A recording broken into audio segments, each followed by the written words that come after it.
Rəhman və Rəhim olan, bağışlayan Allahın adı ilə. Xoş gördük, əziz dinamsevərlər. Müqəddəs Zilhəccə ayının ilk cüməsində duaların ən çox qəbul olunduğu bu məqamda ilahi təslimiyyətimlə qəlbimdən süzülüb gələn ən səmimi, ixlas və təqva dolu könlümdən gələn dualarımla hər birinizi salamlayıram. Allahın mərhəməti, rəhməti, şəfqəti, sağlam bərəkətli, bol ruzili, uzun ömrü xalqımızın üzərinə olsun. Bəli, bizlər yenə də yenilməz inam komandası olaraq Azərbaycan dövlətinin dəstəyi ilə Allahın sayəsində yenə də sizlərə xidmət üçün gəldik. Sizlərə xidmət üçün gəldik. Dinin doğrularını, İslamın təməl prinsiplərini, İslamın gətirdiyi qaydaları olduğu kimi sizlərə çatdıra bilək. Bu maarifləndirmə işini bizlərə ehsan edən Rəbbimizə sonsuz həmdi və sənalar olsun. Bugün tam fərqli qonaqlarım var. Çünki sizlərin israrlı istəyinizi nəzərə alaraq bugünkü mövzunu İslamın orqan nəqlinə həsr etmişik. İslamın orqan nəqlinə münasibətini müzakirə etməyə həsr etmişik. Çünki xanım redaktorun mənə bildirdiyinə görə tək Ramazan ayı başladığı gündən minlərlə vəfalı namsevərlər bu mövzunun inamın işığında daha çox inandıqları, etibar etdikləri, etimad göstərdikləri inamın işığında müzakirə olunmasını bizdən istəyiblər. Mən də söylədim xanım redaktora ki, bu bir sifarişdir. Mütləq bu sifarişi biz yerinə yetirməliyik. Yəni, vəfalı izləyicilərimizin sifarişidir. Qonaqlarımı təqdim etmək istəyirəm. Öz gözəl Quran avazı ilə 100 minlərin könlünü fəth edən və inamın işığında Quran oxuyan, çoxlu sayda Quran qarilərinin ustadı olan Bakı İlahiyyat Kollecinin direktor müavini, əsil əxlaq, mənəviyyat adamı, çox da bu ifadəni bəzən işlədirəm, mənə söyləyirlər ki, çox da gənc olmayana niyə söyləyirsən, amma çox da ki, gəncdir, gənc ilahiyyatçı və özümün də ayrıca dəyər verdiyim Quran müəllimi Əbülfət müəllim Vəliyev. Əbülfət müəllim, xoş gördük. Xoş gördük. Ramazandan sonra indi mi gəlirsiniz? Bəli, ilk görüşümüzdür. Öncə sizi və bütün izləyicilərimizi Allahın salamı ilə salamlayıram. Eyni zamanda bildiyiniz kimi qarşıdan əzəmətli Qurban Bayramı gəlir. Bu münasibətlərdə xalqımızı, bütün dünya müsəlmanlarını səmimi qəlbdən təbrik edirəm. Uca Allah bu ayda kəsilən bütün qurbanları, edilən duaları uca dərgahında ən gözəl şəkildə qəbul eləsin. Bizi də ilahi əmrlərə tabi olanlardan salih bəndələrindən eləsin inşallah. Qardaşım, nə gözəl axıcı danışırsınız, tək Quran öyrətmirsiniz. Niyə gəlb ilahiyyatçı kimi, tək elə Quran qarisi kimi Quran oxuyub gedirsiniz? İnşallah. Mən mütləq gözləyirəm və xanım redaktora da buradan bildirirəm ki, növbəti verilişlərimizdə gəlin. Və bu arada qonağımı təqdim etməmişdən öncə bilməyən izləyicilərimizi də təbrik edirəm ki, artıq inam verilişi Azərbaycan dövlətinin birbaşa himayəsi ilə və Space televiziyasının, yenilənən Space televiziyasının rəhbərliyinin çox böyük fədakarlığı ilə hər cümə günü radioda 104 FM-də, Space radiosunda 104 FM-də saat hər cümə günü saat 13:00-da canlı yayımlanır. Bugün bismillah etmişik. Çox uğurlanıb, artıq minlərlə izləyicilərimiz təşəkkür edirlər. Uğurlarımız davamlı olsun. Digər qonağımı təqdim etmək istəyirəm. Əslində Azərbaycanda tibb sayəsində, səhiyyə sayəsində kifayət qədər tanınır, öz xeyirxah davranışı ilə apardığı mücadilədə kifayət qədər qəbul olunan və sayılıb seçilən həkimlərimizdən tibb üzrə fəlsəfə elmləri doktoru, yanlış söyləmirəm ki, cərrah bizim çox dəyərli qardaşımız Mircəlal, adı da Mircəlaldır. Kazimi, xoş gəldiniz doktor. Xoş gəlsin. Çox sağ olun, təşəkkür edirəm sizə. Əvvəla iltifatlı, xoş sözlərin üçün minnətdaram sizə. Bu, bizim həkimlik peşəsi ilahidən gələn bir peşələrdəndir. İndi Allah Taala'nın da bizə bunu nəsib elədi, bunu uyğun gördü ki, biz də həkim olaq. Biz işimizi xalqımıza, dövlətimizə, millətimizə şərəfimizlə yerinə yetirməyə çalışırıq. Allah razı olsun. Biz də İnamın İşığında niyə tərif edirik? Biz İnamın İşığına bəzən bir qonağı, hətta bir ilahiyyatçını dəvət etmək üçün İnam komandası olaraq bəzən illər də çəkir ki, bir araşdırma aparırıq. Çoxluğun təqdir etdiyi, çoxluğun qəbul etdiyi insanları, çünki xalqımız və dövlətimiz bizə bu etimadı göstəribsə, biz onu doğrultmaqda İnamın İşığında daha çox haqq edənlərin olmasının mücadiləsini veririk. Ona görə də bu cür təqdim edirik. Bugünkü mövzumuz orqan nəqlinə, orqan köçürülməsinə, İslamın münasibətidir. Çünki siz bilirsiniz, biz kamera arxasında da müzakirə etdik ki, çoxlu sayda minlərlə insanlarımız bu mövzunun xüsusi olaraq başqa kanallarda, Allah hər birindən razı olsun, müzakirə olunduğunu görürlər. Amma məhz İnamın İşığında geniş müzakirə olunmasını və ilahiyyatçı, tanınan, qəbul olunan, belə deyək, sözü keçərli, zahiri batini bir olan iman sahibi ilə müzakirə olunmasını istədilər. Xanım redaktorda və İnam komandası da belə nəzərə aldıq ki, biz dərhal ağla gələn tibb sahəsində çox dəyərli və hörmətli Mirzəlal həkimi dəvət edək. Eləcə də sizi dəvət edək. Mən öncə düşünürəm ki, dəyərli qardaşımız Mirzəlal həkimdən başlayaq. İcazə varmı? Dəyərli həkimim, buyurun, söz sizindir. Nədir orqan nəqli? Orqan nəqli, çünki bu məsələdə biz komanda olaraq araşdırma aparmışıq. Bu günə qədər sizin yüzlərlə orqan nəqlinin həyata keçirdiyinizin və bunun əksəriyyətinin uğurlu olduğunun şahidi olduq və düşündük ki, belə mütəxəssisin məhz İnamın İşığında ilahiyyatçı ilə bərabər müzakirə aparılması ən təqdir olunasıdır. Buyurun.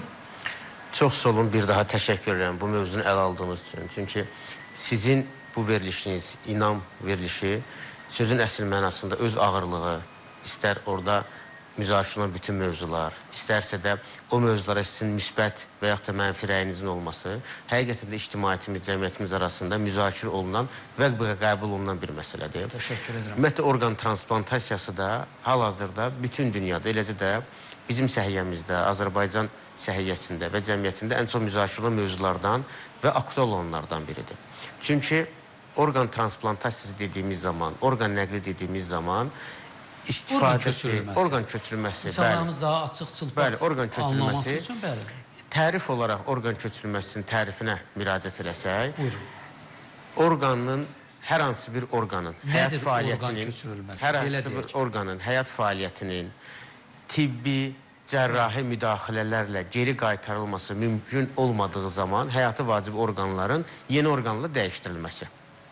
Yəni, ürək çatışmazlığı, qaraciyər, böyrək çatışmazlığı, mədəaltı və çatışmazlığı və sair orqan çatışmazlığı olduğu zaman onun yeni orqanla, əgər müalicəsi mümkün olmazsa təbii ki, yeni orqanla əvəz olunmasıdır.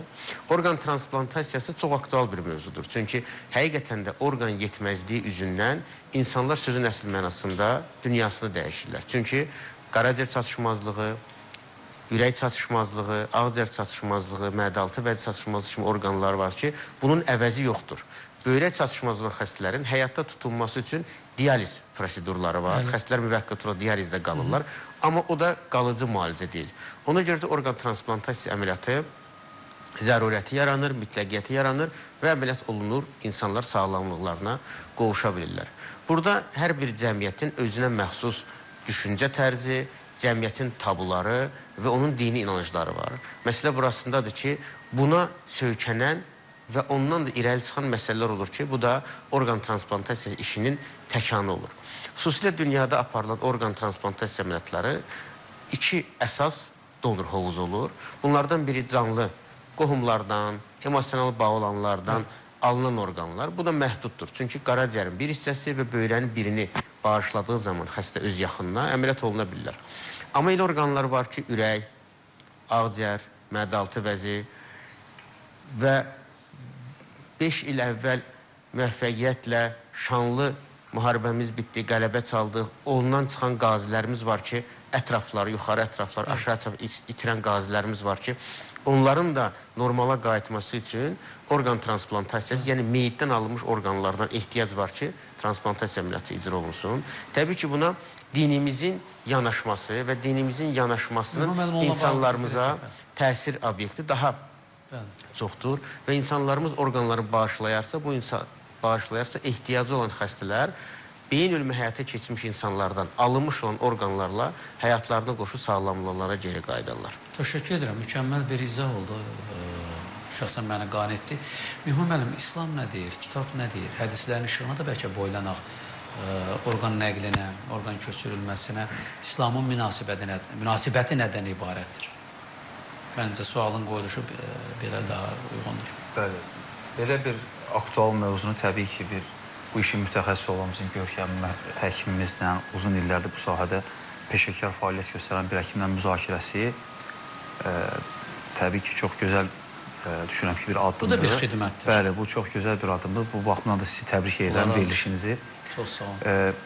Təbii ki, bu məsələdə bilirsiniz, İslam dininin ümumilikdə Quran-ı Kərim, Peyğəmbərimiz sallallahu aleyhi və səlləmin hədisləri və ümumi İslam nöqteyi nəzərindən götürüldüyündə bilirsiniz ki, insan məsələsi çox önəmlidir. Yəni, insana verilən dəyər məsələsi var, insanın önəmi məsələsi var. Can Allahın əmanətidir. Bəli, Quran-ı Kərim insanı, belə deyək, bir çox ayəsində onun ən dəyərli, ən şərəfli varlıq olması ilə bağlı bizə ayələrdə bu bildirilib. Quran-ı Kərim ayələrində bunlar bildirilib.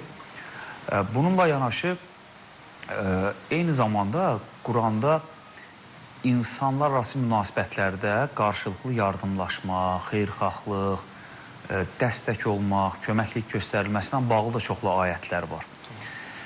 Və bu nəyi göstərir? Yəni, cəmiyyətin yararına, faydasına olan nə varsa, təbii ki, bu ümumi dini nöqteyi nəzərdən təqdir olunandır. Bu məsələyə gəldikdə isə, bu məsələ, hörmətli həkimimiz də qeyd elədi, son illərdə çox artıq bu sahə getdikcə inkişaf edir. Aktuallaşır. Təbii ki, ona görə ilkin dövrlərdə hər bir sahədə, bilirsiniz, müəyyən tərəddüdlər olur. Yeni nəsə ortaya çıxanda bilirik ki, müəyyən tərəddüdlər olur.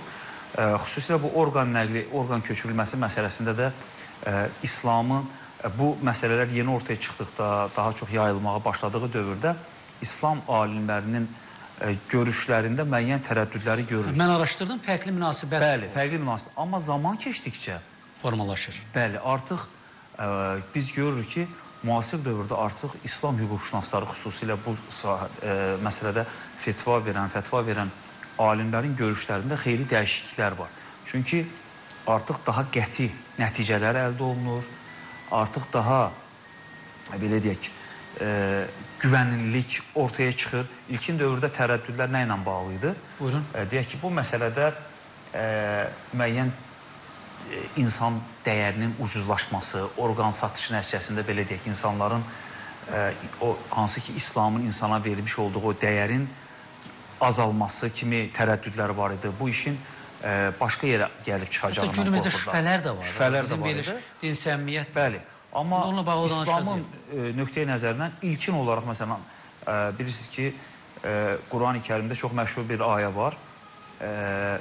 Bir insanı öldürən bütün insanları öldürmüş kimidir. Bir insanı dirildən bütün insanları diriltmiş kimidir. Məhz bu ayə... Buradan yola çıxa bilərik. Bəli, əsasən bu məsələdə fətva verən alimlərin də elə ən böyük ilham qaynaqlarından biri bu ayədir ki, Maidə surəsinin 32-ci ayəsi. Buradan yola çıxaraq təbii ki, artıq günümüz İslam alimlərinin də bu məsələdə müsbət fikirlər söyləyirlər. Baxışlar ortaqdır, deyə bilərikmi belə? Düzdür, hələ də müəyyən tərəddüd... Amma qardaş, Türkiyədə öncə kamera arxası mən sizə söylədim, fərqli münasibətlər də var. Bunu da söyləyək. Bəli, müəyyən ölkələrdə... Biz komanda olaraq bunu araşdırdıq.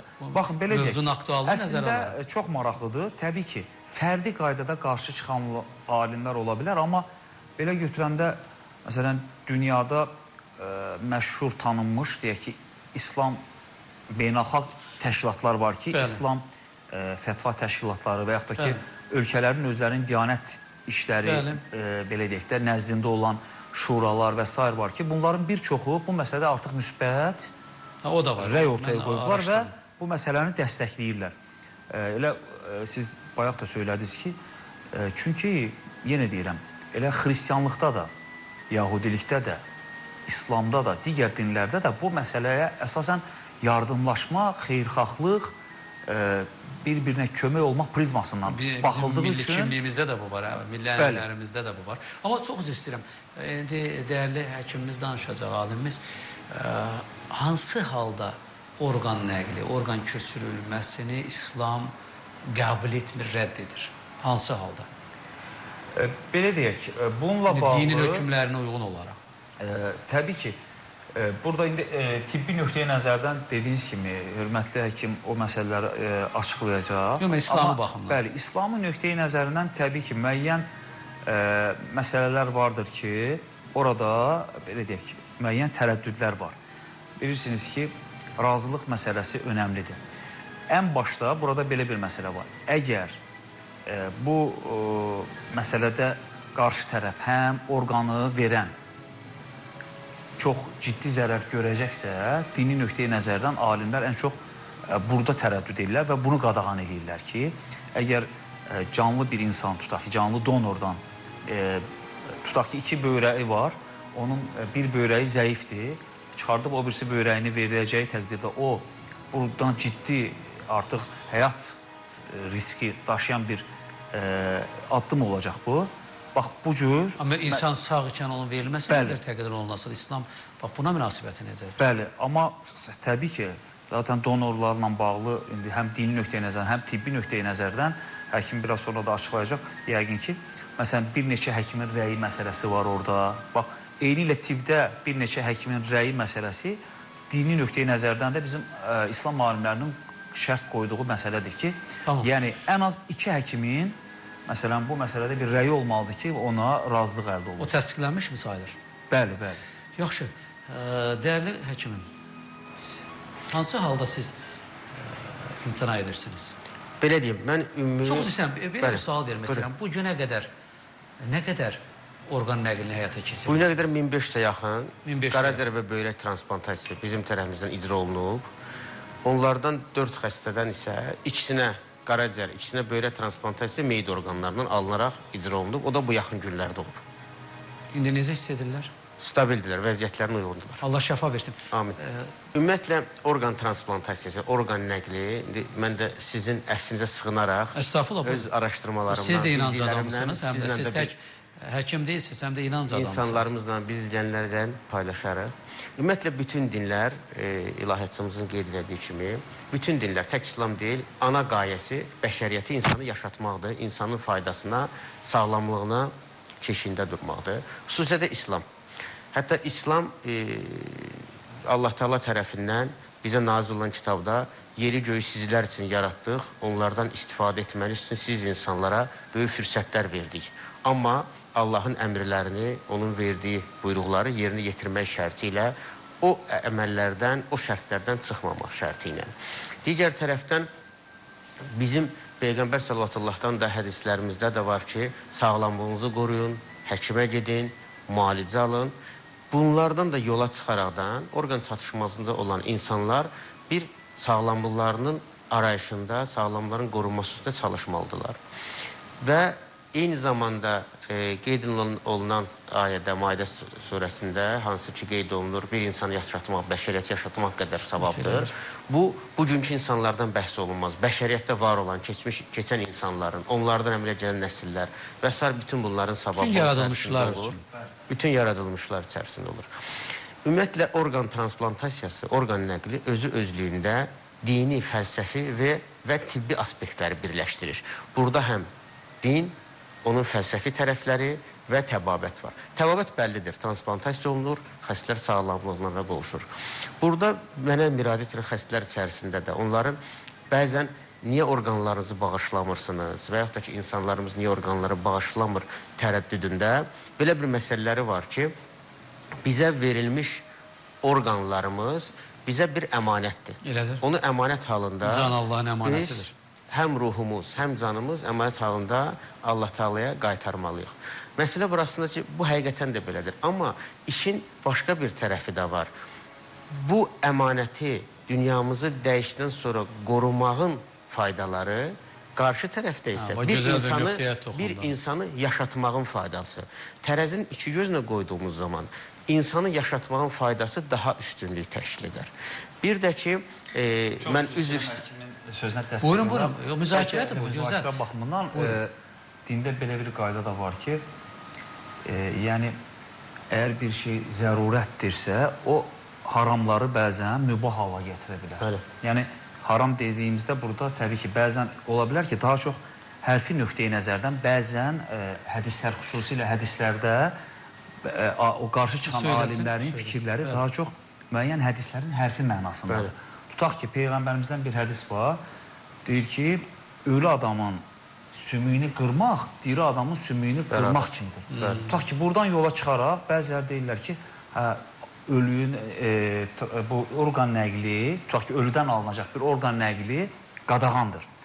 Amma bu məsələni daha dərindən araşdıranda biz görürük ki, müəyyən dövrdə bir cənazəni qazıb çıxardarkən o sümükləri həssas davranmasını Peyğəmbərimiz buyurur. Orada o sümüklərin qırılmaması, hamısı bir yerə cəmləşir. Yəni, kontekstdən baxanda fərqli bir məsələdir. Bunun kimi digər məsələlərdə mən sizin xüsusilə sözünüzdə əslək olaraq dedim. Xəstələrimizin müraciət edirlər. Bunu soruşurlar, o sümüklərin qırılması məsələsi.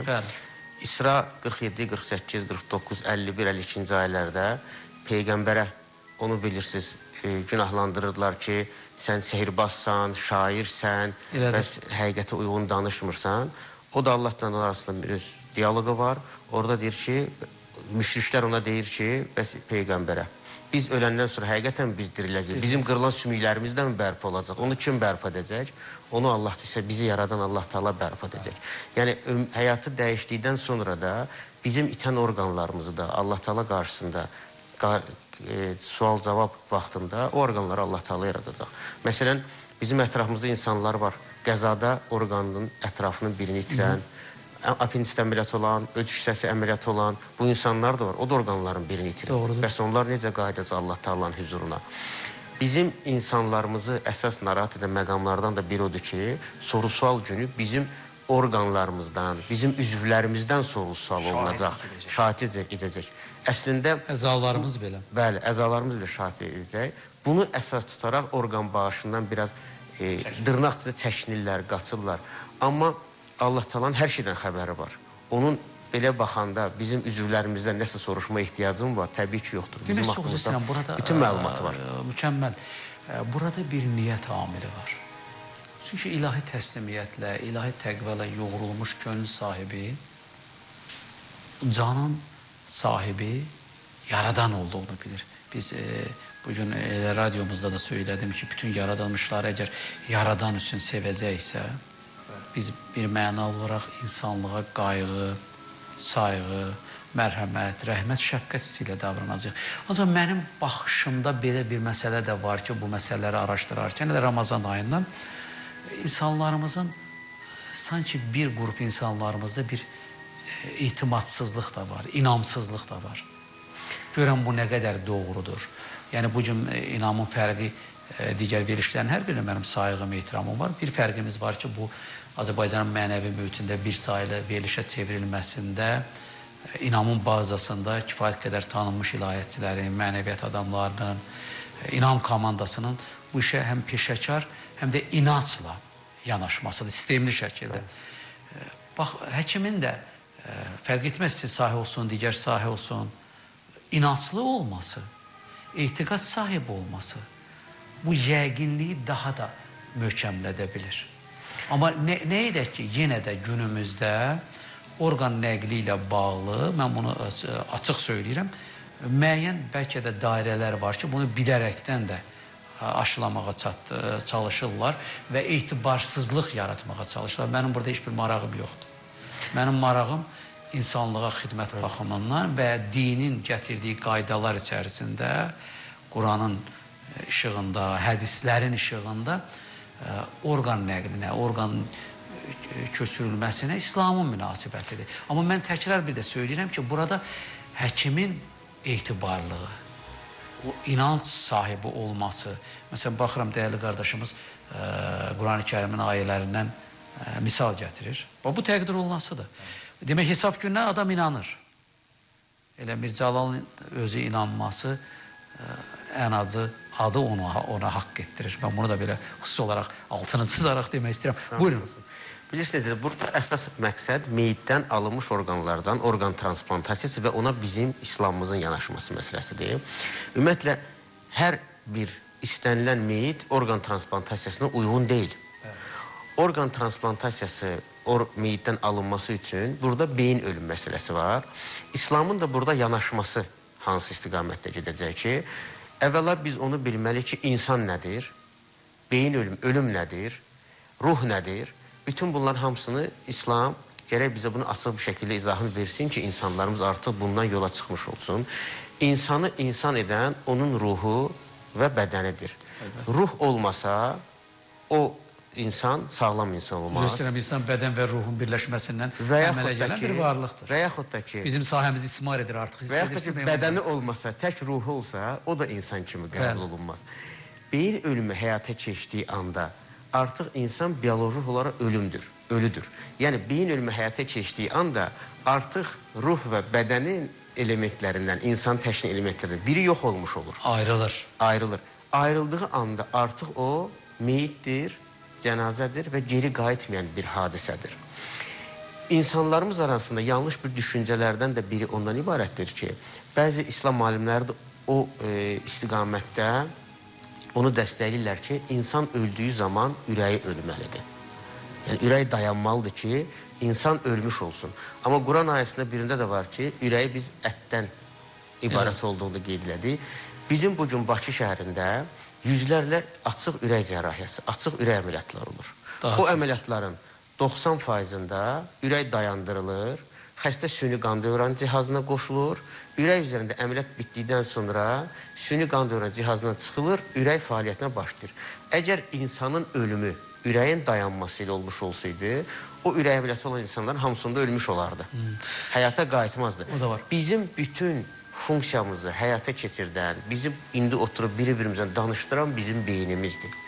Beyin ölümü olduqdan sonra artıq bioloji insan tamamilə ölmüş qəbul edilir. Bunu 1992-ci ildə İslam konferansı ölkələrin Ciddə şəhərində keçirilən Fiqh Akademiyasında bu barədə qərarı var, 7-ci toplantısında.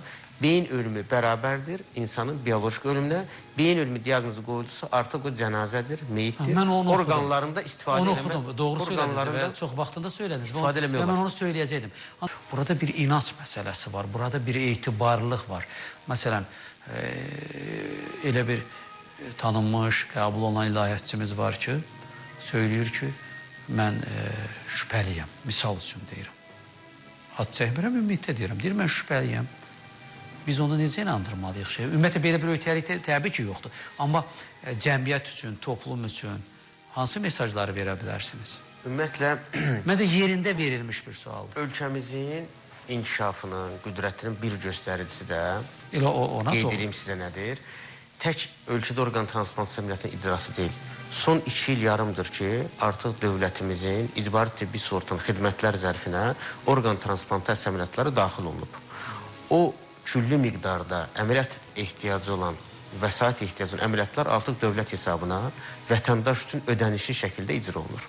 Pulsuzdur. Pulsuz, bəli. Həm qaraciyər transplantasiya, böyrək transplantasiya əməliyyatı vətəndaş üçün pulsuz dövlətin hesabına, icbari tibbi sığorta xidmətlər zərfi daxilində dünən qaraciyər transplantasiya əməliyyatı eləmişik, ən axırıncı dövlət hesabına, icbari tibbi sığorta hesabına. Və 2 il yarımdır ki, artıq 100-dən çox insanımız, 200 yaxın insanımız artıq dövlət hesabına əməliyyat oldu və sabahki da, biri günkü də bu dövlətin inkişafıdır, dövlətin qüdrətidir, dövlətin təbabət kimi ən önəmli olan sosial sahənin vətəndaş üçün bu əməliyyatların əlçatanlı eləməsi. Vətəndaşın mənafiyinə hesablanmış qərarlardır. Bir mənalı. Bir mənalıdır. Allah razı olsun.